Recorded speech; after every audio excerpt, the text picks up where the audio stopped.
تو یہ بات آپ نے بولی تھی، اس وقت بھی ہم نے کہا تھا یہ ہرزہ سرائی آپ نے کی ہے نا دعوت اسلامی کے بارے میں اور ان کے امیر کے بارے میں، ابھی آپ نے کہہ دیا ہے نا، بتائیں ایمان سے، اب بھی آپ کیمرے کے سامنے آئیں اور حلفیہ بیان دے کے کہیں کہ آپ نے یہ جملہ بولا، تو دعوت اسلامی کے مرکز کی طرف سے آپ کو کوئی جواب 5 سال گزر کے آج تک آیا ہے؟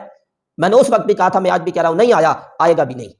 وہ یہ طریقہ کار ہی نہیں ہے، انگلیوں کے پیچھے سورج چھپاتے ہو۔ جن کا امیر یہ کہتا ہے میں قتل بھی ہو جاؤں تو آپ نے میری قتل کے باعث جو ہے نا روڈ بند نہیں کرنے ہیں، میں قتل بھی ہو جاؤں تو آپ نے یہ معاملہ نہیں کرنا ہے، تو اس پہ آپ الزام لگا رہے ہیں کہ امیر کی بات کریں تو یہ جناب اس طرح کا ہنگامہ کھڑا کرتے ہیں، جھوٹ بولتے ہو، دجل کرتے ہو، قوم کے ساتھ فریب کرتے ہو۔ پھر ابھی کہتے ہیں جی کہ دعوت اسلامی جو ہے جی وہ اس لیے اب متنازع ہو گئی ہے کہ ڈاکٹر اشرف آصف جلالی صاحب، اچھا پہلے تو یہ جو ہے نا جی 4-6 دن پہلے بھاشن دے رہے تھے ریاض حسین شاہ صاحب کے بارے میں، کچھ لوگوں نے جب انہوں نے کہا مجھے اعلیٰ حضرت سے تکلیف ہوتی ہے تو کچھ لوگوں نے ریاض شاہ صاحب کو گالی گلوچ کی، تو اس پر آ کے انہوں نے بھاشن دیا، اور دیکھیں جی یہ اختلاف کا طریقہ کار تو نہیں نہ ہوتا کہ آپ نام بگاڑیں اور جناب سرخ داڑھی کی وجہ سے ایسے کہیں ویسے کہیں فلان کریں یہ کریں۔ اچھا آپ کے ریاض شاہ صاحب غلط جملہ بولیں، جو آپ کو بھی تسلیم ہے کہ جو کچھ انہوں نے کہا ہے وہ غلط کہا ہے، یہ آپ نے خود کہا ہے، تو ایک غلط جملہ بولیں جس سے دین کا، مسلک کا، اسلام کا نقصان ہو، اس کے باوجود بھی اگر کوئی ایسا ویسا جملہ بولے تو آپ کو درد ہوتا ہے، تکلیف ہوتی ہے، یہ اختلاف کا طریقہ کار نہیں ہوتا۔ تو حضرت صاحب ڈاکٹر اشرف آصف جلالی صاحب کو آپ مانیں یا نہ مانیں، وہ بھی لاکھوں لوگوں کی عقیدتوں کا مرکز ہے، وہ لاکھوں لوگوں کے پیر ہیں اور بہت سے علماء کے، ہزاروں علماء کے وہ استاد ہیں، تو لوگوں کی عقیدتوں کا مرکز ہے، ان سے اختلاف کرنے کا یہ طریقہ ہے۔ اس انٹرویو میں جو آپ دعوت اسلامی کے بارے میں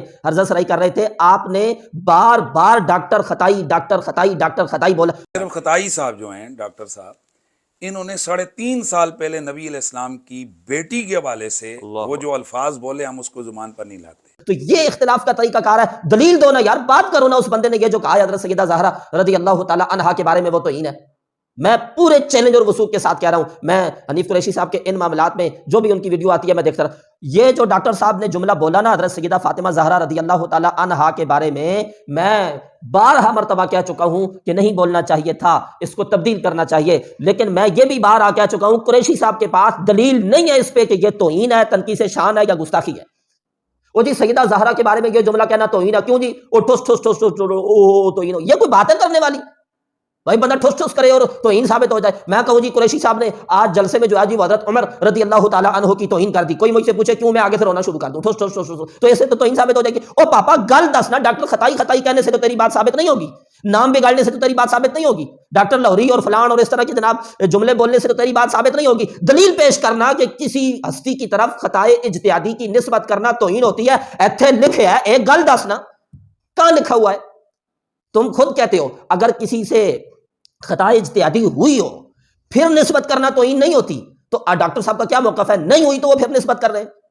پھر ایک جگہ آپ خود کہتے ہیں جی او جی آپ کہتے ہیں کہ ان سے خطائے اجتہادی ہوئی ہی نہیں ہے، اس لیے کہ اگر حضرت سیدہ عائشہ صدیقہ رضی اللہ تعالی عنہا کے بارے میں کوئی کہے کہ ان سے خطائے اجتہادی ہوئی تو ان کی توہین نہیں ہے، کیونکہ وہاں جنگ ہوئی ہے، اور یہاں حضرت صدیق اکبر رضی اللہ تعالیٰ عنہ کی اور حضرت سیدہ زہرا رضی اللہ تعالیٰ عنہا کی جنگ ہوئی۔ اور پاپا اختلاف ہونے کے لیے تم جنگ ہی کیوں لازم قرار دیتے ہو؟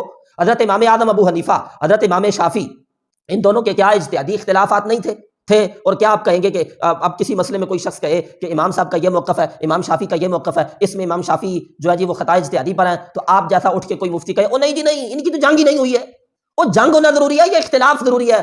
اختلاف ہوا ہے، حضرت سیدنا صدیق اکبر رضی اللہ تعالیٰ عنہ اور حضرت سیدتنا فاطمہ الزہرا رضی اللہ تعالیٰ عنہا میں اختلاف ہوا ہے، جنگ ہونا ضروری نہیں ہے، تو اس میں اس تناظر میں وہ جملہ بولا گیا ہے۔ تو جی ڈاکٹر صاحب کا یہ جو معاملہ ہے اس میں دعوت اسلامی نے فتویٰ نہیں دیا اور میرے حوالے سے فوراً فتویٰ دیا ہے، اور پھر جناب امیر اہل سنت کے بارے میں یہ بھی کہا کہ کئی بار وہ ڈاکٹر خطائی کے لیے دعا کر چکے ہیں، یعنی ڈاکٹر اشرف آصف جلالی صاحب جو کنز العلماء ہیں ان کے لیے وہ دعا کر چکے ہیں۔ ایک طرف دعوت اسلامی صحابہ کے مسئلے میں اتنا حضرت صاحب کی تعلیمات ہیں، وہ کہتے ہیں جی کہ جس بندے کے دل میں صحابی کا بغض ہو تو اس سے میرا گڑھ اچھا ہے، جس دل میں صحابی کا بغض ہو اس سے میرا گڑھ اچھا ہے۔ اور پھر حضرت امیر معاویہ رضی اللہ تعالیٰ عنہ کے حوالے سے انہوں نے یہ واضح کہا جی کہ جس بندے کے دل میں ان کا ذرہ سا بغض ہو وہ میرے جنازے میں شریک نہ ہو۔ ایک طرف ماشاءاللہ یہ قابل تحسین بات ہے کہ صحابہ کے بغضیوں کے بارے میں ہمارے دلوں میں جذبات سخت ہونے چاہیے، لیکن سوال یہ ہے کہ دوسری طرف رسول اللہ کی بیٹی کے بارے سے بندہ بکواس کر رہا ہے، کچھ بھی نہیں کہا، نہ آپ نے فتویٰ دیا نہ اور کچھ کیا، بلکہ ہمیں اس پر بھی تحفظات رہے کہ آپ اپنے لوگوں کو سائلنس میسج دیتے رہے کہ بھائی دعا کرتے رہے کہ حضرت صاحب بیمار ہیں، حضرت صاحب کو اللہ شفا دے۔ باقی پاکستان میں ہزاروں لاکھوں بڑے بڑے جید علماء بیمار ہوتے ہیں، وہاں کوئی دعا نہیں آتی. اچھا امیر اہل سنت نے دعا کی، آپ کو اتنی مرچیں لگی ہوئی ہیں اور صبح و شام آپ اس طرح کی بات کرتے ہیں. یار مفتی منیب الرحمان صاحب نے بھی جو ہے نا دعا بھی کی ہے اور عیادت کے لیے ان کے پاس بھی گئے ہیں. سائیں غلام رسول قاسمی صاحب ہیں، ان کے والد صاحب کی کل یا چلم کا موقع تھا، انہوں نے وہاں بیٹھ کے تقریر کیا اور یہ کہا ہے کہ ہم ہر اعتبار سے ڈاکٹر صاحب کے ساتھ کھڑے ہیں. یار ان کا نام کیوں نہیں لیتے ہو؟ اس کے علاوہ جنہوں نے اعلان لا تعلقی کیا ڈاکٹر صاحب کے ساتھ، میں پورے چیلنج کے ساتھ کہہ رہا ہوں اس مسئلے میں ڈاکٹر صاحب کے ساتھ اعلان لا تعلقی ہر اس بندے نے کیا جس کا پہلے بھی تعلق نہیں تھا، یعنی جن کا تعلق ہی نہیں تھا انہوں نے اعلان لا تعلقی کیا. مجھے ایک بندہ بتائیں جو ڈاکٹر صاحب کا مرید تھا، ڈاکٹر صاحب کا شاگرد تھا یا ان کو اچھا سمجھتا تھا، اس نے اس مسئلے میں آ کے اعلان لا تعلقی کیا. اس بنا پہ آپ وہ ہمارے ہاں ایک مخصوص جو ہے نا جی ٹولہ ہے، ان کا یہ کہنا ہوتا ہے فلانا رافضی ہو گیا ہے. اور کیا ہو گیا جی؟ اور جی اس کی اس کے ساتھ تصویریں آ گئی ہیں. اور خدا کا خوف کرو یار، اب قریشی صاحب کا بھی یہی طریقہ کار ہو گیا ہے. امیر علیہ سنت ٹھیک نہیں رہے، فلانا ٹھیک نہیں رہا، کیوں جی؟ اس کی اس کے ساتھ تصویریں آ گئی ہیں، اس کی اس کے لیے دعا آ گئی ہے. پہلے تو جس کے لیے دعا ہے نا اس کی گستاخی آپ آج تک ثابت ہی نہیں کر چکے ہیں، سوائے ٹھس ٹھس کے آپ کے پاس اور بات کوئی نہیں ہے. توہین ہو گئی ہے، کیوں جی؟ ٹھس ٹھس ٹھس ٹھس، اس لیے توہین ہو گئی ہے. پہلے تو آپ کے پاس بات ہی نہیں ہے. دوسری بات یہ ہے کہ اگر آپ کے پاس کوئی دلیل ہے آپ وہ پیش کریں، گستاخی ہوئی تو آپ کے نزدیک گستاخی ہونے سے ساری دنیا کے نزدیک وہ گستاخی ثابت ہو جائے، یہ ضروری نہیں ہوتی. پاپا اپنا جو موقف ہے، اپنی جو بات ہے ذاتی، وہ آپ دنیا پہ مسلط کیوں کرتے ہو؟ آپ کوئی ابو حنیفہ ہو جو آپ کی تقلید کی جائے؟ آپ کون ہو یار کہ آپ کی بات مان کے جو آپ کہہ رہے ہیں امیر علیہ سنت بھی وہ مان لے؟ کیوں جی؟ حنیف قریشی صاحب نے کہہ دیا گستاخی ہو گئی، لہذا اور جناب دعا کر. اور نہیں ہوئی گستاخی، نہیں ہوئی گستاخی، جی ہوئی ہے تو دلیل پیش کرو. آپ ادھر ادھر کے سوالات اٹھاتے ہیں، 11 سوالات کرتے ہیں، تو پھر جناب جو معاملات حل ہو چکے ہیں، جن پہ توبہ اور رجوع آ چکا ہے، وہ آپ ڈاکٹر صاحب پہ اعتراضات اٹھاتے ہیں، امیر اہل سنت پہ اٹھاتے ہیں، نوک جھوک کرتے ہیں، آپ سوشل میڈیا میں بیٹھ کے مناظرہ کرتے ہیں. لیکن جو اصل ایشو اور مسئلہ ہے جس کو آپ توہین کہہ رہے ہیں، اس پہ آج تک آپ دلیل نہیں پیش کر سکے ہیں کہ خطائے اجتہادی کی نسبت کسی کی طرف کرنے سے توہین ہوتی ہے. اس پر یہ دلیل ہے، پیش کرو نہ حاصل، پھر دیکھیے تواڈے کول کیڑے دلائل ہیں. اگر آپ کے دلائل ٹھیک ہوئے تو ہم آپ کے ساتھ ہیں. میں تو ایسی بات ہے کہ ڈاکٹر صاحب کے نام مرید ہیں، نہ ہم شاگرد ہیں. اگر آپ کے دلائل میں جان ہوگی تو ہم تسلیم کرنے کے لیے پاپا انتظار کر رہے ہیں، ہم بیٹھے ہوئے ہیں. تو اسی دلیلوں تے دو، نہ سی تک کی صحیح کوئی دلیل ہے اس بارے میں. وہ جی وہ امیر علیہ سنت نے دعا کر دی ہے، اور دعا سارے علماء نے کی ہے، دعا پھر بھی کریں گے. اس کی وجہ یہ ہے کہ جس کو تم کہہ رہے ہو نا وہ معاملہ ایسا ہے ہی نہیں ہے، اور تمہاری خواہشات پہ دین چلے، مسلک چلے، علماء چلے، مشائخ چلے، ایسا نہیں ہوگا. وہ دین کو دیکھ کے چلیں گے، وہ قرآن و سنت کے دلائل کو دیکھ کے چلیں گے. میرے والے سے فتویٰ دے دیا، پاپا تم نے اہل سنت کا جو 14 صدیوں کا موقف تھا تم نے اس کے خلاف بات کی تھی نا. تم نے حضرت ابو بکر صدیق رضی اللہ تعالیٰ عنہ کے بارے میں جو بات کی تھی، بعد میں تم نے کہا میں نے الزامی جواب کے طور پہ کیا. الزامی جواب بنتا ہی نہیں ہے تمہارا. جس کو تم الزام دے رہے ہو اس کا اور آپ کا حضرت ابو بکر صدیق رضی اللہ تعالیٰ عنہ کے بارے میں کوئی اختلاف ہی نہیں ہے. جب اختلاف ہی نہیں ہے تو الزام کس کو دے رہے ہو؟ تو آپ نے غلط کیا. قرآن و سنت کی روشنی میں اس پہ دلائل تھے، مفتی صاحب نے جواب دیا اور دلائل پیش کیے. اور ڈاکٹر صاحب نے جو کچھ کیا اس پر اس کے غلط ہونے پہ دلائل نہیں ہیں تو پہلے آپ پیش کریں، پھر ان سے مطالبہ کریں کہ وہ کوئی اس طرح کا اعلان لا تعلقی اور کوئی اس طرح کا جو ہے نا جی وہ بات کریں. پھر اس انٹرویو میں بار بار حنیف قریشی صاحب نے یہ دجل بھی کیا کہ مجھ سے سبقت لسانی ہوئی حضرت امیر معاویہ رضی اللہ تعالیٰ عنہ کے بارے میں اور حضرت ابو سفیان رضی اللہ تعالیٰ عنہ کے بارے میں سبقت لسانی ہوئی، تو میں نے پھر جناب توبہ کی اور میں مدینہ شریف گیا تو میں فلان کیا. دجل کرتے ہو، فریب کرتے ہو. آپ سے سبقت لسانی جو ابھی حضرت عمر بن عاص رضی اللہ تعالیٰ عنہ کے بارے میں ہوئی ہے، ان کے بارے میں سبقت لسانی ہوئی. حضرت امیر معاویہ رضی اللہ تعالیٰ عنہ کے بارے میں پاپا آپ سے سبقت لسانی نہیں ہوئی، آپ نے گستاخیاں کی ہیں، توہین کی ہے. اس توہین کو، گستاخیوں کو کہہ رہے ہیں جی سبقت لسانی ہوئی ہے. سبقت لسانی تو یہ ہے نا کہ کہنا کچھ چاہتے تھے اور زبان پھسل گئی اور نکل کچھ گیا. آپ نام اور لینا چاہتے تھے اور زبان سے نام جو ہے وہ آپ کا اور نکل گیا.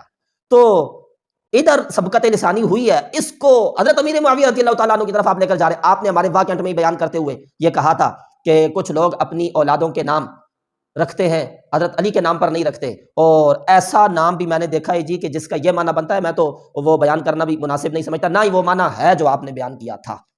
لفظ معاویہ کا وہ معنی نہیں ہے جو آپ نے بیان کیا، تو یہ معنی بنتا ہے. تو میں نے کہا وہ اسم با مسمى لگتے ہو. اچھا یہ نام ٹھیک نہیں ہے تو نبی پاک صلی اللہ علیہ وسلم کی ذات پر بھی یہاں اعتراض جائے گا. اگر ٹھیک نہیں ہے تو حضور صلی اللہ علیہ وسلم نے وہ نام چینج کیوں نہیں کیا تھا؟ آپ کی بارگاہ میں جب کوئی بندہ آتا، مسلمان ہوتا، اس کا نام اس طرح کا ہوتا جو ٹھیک نہ ہوتا، تو نبی کریم علیہ الصلوۃ والسلام اس نام کو کہے کہ مفتی ہو آپ. اگر بالفرض ایک لفظ کا معنی معلوم ہی نہیں ہے کسی کو، پھر بھی اگر نبی پاک علیہ الصلوۃ والسلام نے وہ نام چینج نہ کیا ہو، حضور علیہ الصلوۃ والسلام نے کلمہ پڑھانے کے بعد بھی اس نام کو باقی رکھا ہو اور وہ نام استعمال فرمایا ہو، تو اس پر اتفاق ہے کہ وہ نام رکھنا جائز ہے۔ حضور علیہ الصلوۃ والسلام نے استعمال فرمایا تو تم کون ہوتے ہو منع کرنے والے؟ اس پہ تم نے ہردہ سرائی کی، نو ڈیمانڈ معاویہ کے نعرے تم نے کئی بار لگائے، اور پھر بعد میں تم نے کہا نہیں جی وہ مجھ سے غلطی ہوئی تو توبہ۔ تو سبقت لسانی تو نہ کہو پاپا، غلطی مانو نا۔ حضرت ابو سفیان رضی اللہ تعالیٰ عنہ کے بارے میں تم کہتے ہو سبقت لسانی ہوئی، سبقت لسانی نہیں ہوئی، توہین ہوئی ہے، غلطی ہوئی ہے، اس کو تسلیم کرو۔ تو اپنی غلطیوں کو کہہ رہے ہیں مجھ سے سبقت لسانی ہوئی تو میں نے فلان کیا، تو میں نے یہ کیا تو وہ کیا۔ تو حضرت ڈاکٹر صاحب سے وہ جو مسئلہ ہوا تھا جس پر آپ نے اعتراض کیا، ان کا رجوع اور توبہ پہلے کی آئی ہوئی ہے، امیر اہل سنت کا رجوع اور توبہ پہلے کی آئی ہوئی ہے۔ آپ 11 سوالات میں وہ سوالات رکھ کے تو جواب آپ اپنا وہ سوال بعد میں کرنے کی کوشش کر رہے ہیں۔ پتہ نہیں کیا مسئلہ ہے آپ کو دعوت اسلامی سے۔ آخری بات اس حوالے سے کرتا ہوں، آپ سب کے جو امام ہیں نا، جن کے پیچھے ہاتھ باندھ کے آپ سارے کھڑے ہوئے اور آپ نے کہا صدی کا شہید اعظم ہے کون؟ غازی ملک ممتاز حسین قادری شہید رحمۃ اللہ تعالیٰ علیہ۔ ہم بھی سلام محبت اسلام عقیدت پیش کرتے ہیں غازی صاحب کو، ہم نے ان کا جنازہ پڑھا، اس کو اپنے لیے باعث سعادت سمجھتے ہیں۔ ہم بھی ان کے مدار پہ جناب جاتے ہیں، نگاہیں جھکا کے ادب سے جاتے ہیں۔ مرد آدمی تھا، شعر آدمی تھا، عاشق رسول تھا، اور واقعی اس صدی کے شہید اعظم ہے غازی صاحب۔ ان کو آپ اپنا امام تسلیم کیوں ہیں عشق میں، اور کہہ رہے ہیں کہ صدی کے شہید اعظم ہیں۔ مجھے قریشی صاحب ایک دلیل اس پہ بتائیں کہ غازی صاحب جو ہیں جیل میں جانے کے بعد، قریشی صاحب خود بیان کرتے ہیں، حضرت قبلہ امیر المجاہدین یہ کئی بار بیان فرماتے ہیں کہ جی غازی صاحب جب جیل میں گئے تو کئی بار انہیں جناب نبی پاک صلی اللہ علیہ وسلم نے کرم کرتے ہوئے اپنا دیدار عطا فرمایا ہے۔ حضور علیہ الصلوۃ والسلام کے دیدار کے بعد کیا غازی صاحب نے اپنا موقف تبدیل کر لیا تھا اور یہ کہا تھا کہ آج کے بعد میں مرید نہیں ہوں امیر اہل سنت کا؟ باتیں کرتے ہو اور کہتے ہو جناب، یہ میں اکثر ان لوگوں کو بھی کہتا ہوتا ہوں جو کہتے ہیں جی وہ میدان میں نہیں آتے اور عشق رسول کے خالی دعوے کرتے ہیں۔ اوے تم سارے ابھی دیکھ رہے تھے تو سلمان تاثیر کو واصل جہنم اس شخصیت کے ایک مرید صادق نے کیا ہے۔ اچھا کیا کہا تھا کہ میں مرید نہیں ہوں؟ پہلے میں غلط فہمی پر تھا، اب مجھے بات سمجھ آئی ہے۔ نہیں، ایسا نہیں ہوا، بلکہ وقت شہادت غازی صاحب نے جو وصیت لکھی اس میں پہلے پہل جنازہ پڑھانے کے لیے پوری دنیا کے علماء میں سے غازی صاحب نے جس شخصیت کا نام لکھا وہ وہی شخصیت ہے جس سے آپ کو ضد ہے، جس سے آپ کو بغض ہے۔ غازی صاحب نے یہ لکھا وقت شہادت کہ انہیں نہیں پتا تھا میرا جنازہ کس طرح سے پڑھا جائے گا، انہیں نہیں معلوم تھا کہ میں حق کے ساتھ کھڑا ہوں، میں ڈٹ کے کھڑا ہوں، انہیں نہیں معلوم تھا کہ یہ باہر نہیں نکلتے اور میں باہر نکلا ہوں۔ انہوں نے کہا ہے میرا جنازہ میرے پیر و مرشد حضرت مولانا الیاس ستار قادری پڑھائیں۔ اس پہ انہیں معلوم تھا کہ ان کا جو کام کا طریقہ کار ہے ہو سکتا ہے وہ اس بنا پر وہ نہ آ سکے، جنازہ نہ پڑھا سکے، تو پھر آپ جیسے لوگوں نے جن کو ویسے ہی ضد ہے، ویسے ہی بغض ہے دعوت اسلامی کے ساتھ، آپ جیسے لوگوں نے پھر اتنی لمبی زبانیں نکالنی تھی اور ان کا نام بگاڑنا تھا۔ یہ جو تم کہتے ہو نا ریاض شاہ صاحب کا نام نہیں بگاڑنا چاہیے، میں کہتا ہوں بالکل نہیں بگاڑنا چاہیے، اور میں کہہ سکتا ہوں اس لیے کہ میں نے آج تک کسی کا الحمدللہ نہیں بگاڑا ہے۔ آپ کو لوگ، آپ کا نام حنیف قریشی ہے نا، لوگ آپ کو مویشی کہتے ہیں، میں نے کبھی نہیں کہا ہے، نہ میں اس چیز کا قائل ہوں۔ میں کہتا ہوں بس بات کرتے ہوئے دلائل کی روشنی میں بات کرنی چاہیے۔ حنیف قریشی صاحب کیا دینا چاہیے، اس سے زبان نہیں دکھتی، کچھ بھی نہیں ہوگا، تو نام طریقے سے لینا چاہیے۔ آپ کہتے ہیں ریاض شاہ صاحب کا نام نہیں بگاڑنا چاہیے لیکن ڈاکٹر شفاعت جلالی کا بگاڑنا چاہیے، تو اسی طرح پھر وہ دوسرا گروہ ہے، وہ کہتے ہیں ڈاکٹر شفاعت جلالی کا نہیں بگاڑنا چاہیے، ریاض شاہ کا بگاڑنا چاہیے، حنیف قریشی کا بگاڑنا چاہیے۔ ہم الحمدللہ یہ ہمارے اساتذہ کی اور والدین کی تربیت ہے، بھائی کسی کا نہیں بگاڑنا چاہیے، نام نہیں بگاڑنا چاہیے، دلائل کی روشنی میں بات کرنی چاہیے۔ تو آپ ڈاکٹر صاحب کے نام بگاڑتے ہیں تو غازی صاحب کو معلوم تھا کہ انہوں نے میرے پیر و مرشد کا نام بھی بگاڑنا ہے، یہ ویسے ہی ان کو دے ہے، تو انہوں نے یہ بنا جی دیکھو نا جی وہ غازی صاحب نے کیا دیا تھا، جنازہ پڑھائے تو یہ ڈر گئے تو یہ نکلے نہیں، تو غازی صاحب نے اگلا جملہ بھی ساتھ لکھ دیا تھا اگر وہ نہ پڑھا سکے تو کیا میری بات ختم ہوگی؟ نہیں، انہوں نے آگے لکھ دیا اگر وہ نہ پڑھا سکے تو حسین الدین شاہ صاحب پڑھا دے، بات ختم ہو گئی۔ کچھ بھی انہوں نے نہیں۔ غازی صاحب نے جب دنیا سے پردہ کیا، یعنی شہادت ہوئی، ان کو پھانسی دی گئی، تو وہ مرید تھے حضرت امیر اہل سنت کے، آج بھی وہ مرید ہے حضرت امیر اہل سنت کے۔ تو آپ جن کے مقتدی ہیں نا، وہ مقتدی ہے امیر اہل سنت کا، جن کے خلاف آپ روز عرض سرائی کرتے ہو، کبھی کیا کہتے ہو کبھی کیا کہتے ہو۔ ہمارے واقعہ میں تھوڑا عرصہ پہلے آپ نے یہ جھوٹ بھی بولا تھا کہ دعوت اسلامی یا علی کا نعرہ نہیں لگاتی، نعرہ حیدری یا علی یہ نعرہ نہیں لگاتی، وہ کہتے ہیں جی ہم نے فیضان والا نعرہ گھڑا ہے۔ میں نے آپ کی بات سنی تو میری عادت ہے تحقیق کرنے کی، میں نے کہا ہو سکتا ہے کوئی نئی بات آئی ہو، پہلے تو ہم نے یہ نعرہ سنا ہوا ہے۔ میں اس کے بعد الحمدللہ خود مرکز گیا ہوں، دعوت اسلامی کے مرکز میں ان کے مرکزی امیر قبلہ امیر اہل سنت بیٹھے ہوئے تھے، نعرہ حیدری کا نعرہ لگا، میں قسم اٹھا کے کہہ رہا ہوں یا علی کی صدا آئی ہے۔ جھوٹ بولتے ہو، آپ کے اس بیان سے پہلے بھی ہم نے یا علی کا نعرہ ان سے سنا ہے، آپ کے اس بیان کے بعد بھی ہم نے یا علی کا نعرہ ان سے سنا ہے۔ خدا کا واسطہ ہے یار، اس انتشار کو ختم کرو، جھوٹ ختم کرو، دجل ختم کرو، فریب ختم کرو۔ قریشی صاحب یہ آپ کے دجل ہیں، یہ فریب ہے، اس طرح قوم دور بھی نہیں ہوگی دعوت اسلامی سے۔ اور اس سے آپ کو حاصل بھی کچھ بھی نہیں ہونے والا۔ آخر میں مفتیان دعوت اسلامی سے بھی ہم یہ گزارش کریں گے کہ بالکل کوئی ضرورت نہیں ہے حضرت اس شخص کو جواب دینے کی، وَإِذَا خَاطَبَهُمُ الْجَاهِلُونَ قَالُوا سَلَامًا، بالکل کوئی ضرورت نہیں ہے۔ آپ جو مثبت طریقے سے اپنا کام کر رہے ہیں آپ اپنا کام کریں۔ ان لوگوں کی عادت ہے سٹیجوں پہ کھڑے ہو کے سجوں ہاتھ چاہو تو کھبوں چاہو تے جناب ڈنگے ہوتے تریڈے ہوتے چادرہ لاؤ تے ڈی این اے کرو تے جناب جس کا ماتھے پہ ایسا ہو جائے تو حلالی ہے تو ورنہ رامی ہے تو فلان ہے، تو یہ ان کی عادت ہے۔ یہ قریشی صاحب جیسے لوگوں نے یہ جناب یہ ڈرامے لگائے ہیں، لیبارٹریاں کھولی ہیں، اور جی ہنج کرنے نال بندہ حلالی ہو جانا ہے، تو ہنج کرنے نال جناب شجرے کھنگالے جاتے ہیں تو فلانے۔ اسی واسطے سمجھدار لوگ آپ کی محفلوں میں آتے ہی نہیں ہیں، پڑھے لکھے لوگ آپ کی محفلوں میں آتے ہی نہیں ہیں۔ وہ ایک محفل تھی تو دوست ہے ہمارے ایک، تو میں نے کہا یار میلاد شریف کی محفل ہے آپ جائیں، تو دعوت دی بھائی آپ نے آنا ہے، تو وہ مجھے پتا ہے کیا کہنے لگے، ہم آئیں گے جی لیکن وہاں ڈی این اے ٹیسٹ تو نہیں ہوگا۔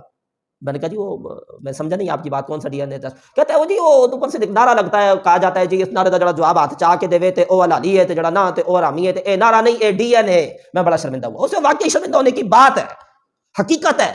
یہ جناب دین کی خدمت کا طریقہ ہے جی، ہاتھ چاہ کے لاؤ تے حلالی ہو، نہیں تے حرامی ہو تو فلان ہو تو یہ ہو تو وہ۔ لہذا انہوں نے ایسے ہی لفظ استعمال کرنے ہیں، ان کی تربیت یہ ہے۔ آپ مثبت طریقے سے جو کام کر رہے ہیں آپ اپنا کام کریں، ان کی لیبارٹریوں کی طرف آپ توجہ نہ کریں، نہ ان کی لیبارٹریاں ٹھیک ہے، نہ ان کے رزلٹ ٹھیک ہے، نہ ان کے نتیجے ٹھیک ہے۔ تو یہ تحقیق جس کے پاس ہوتی ہے، علم جس کے پاس ہوتا ہے، وہ اس طرح کی گالی گلوچ اور اس طرح کے جناب معاملات نہیں کرتا۔ قریشی صاحب انتشار کو ختم کریں، دعوت اسلامی کے پیچھے ہاتھ دھو کے آپ جو پڑے ہیں اس سے نقصان آپ کی ذات کو ہی ہوگا۔ سورج پر اور چاند پر تھوکنے سے تھوک واپس منہ پہ آتا ہے، تو یہ تھوک بار بار آپ کی منہ پہ آ رہا ہے، بس کر دیں، اب بس کر دیں، انہیں کام کرنے دیں۔ جب بار بار آپ انہیں کہہ رہے ہیں، گالی گلوچ کر رہے ہیں، وہ آپ کو جواب نہیں دے رہے ہیں، تو آپ کے سوال کا جواب خود ہی ہو گیا ہے بھائی ان کے خلاف بات کریں تو بولتے ہیں او پاپا ان کے خلاف بات کر رہے ہو، وہ نہیں بولے ہیں، لیکن صدیق اکبر کے خلاف بات کیا وہ ڈٹ کے بولے ہیں۔ اللہ تعالیٰ سمجھنے کی عمل کرنے کی توفیق عطا فرمائے۔ وآخر دعوانا الحمدللہ رب العالمین۔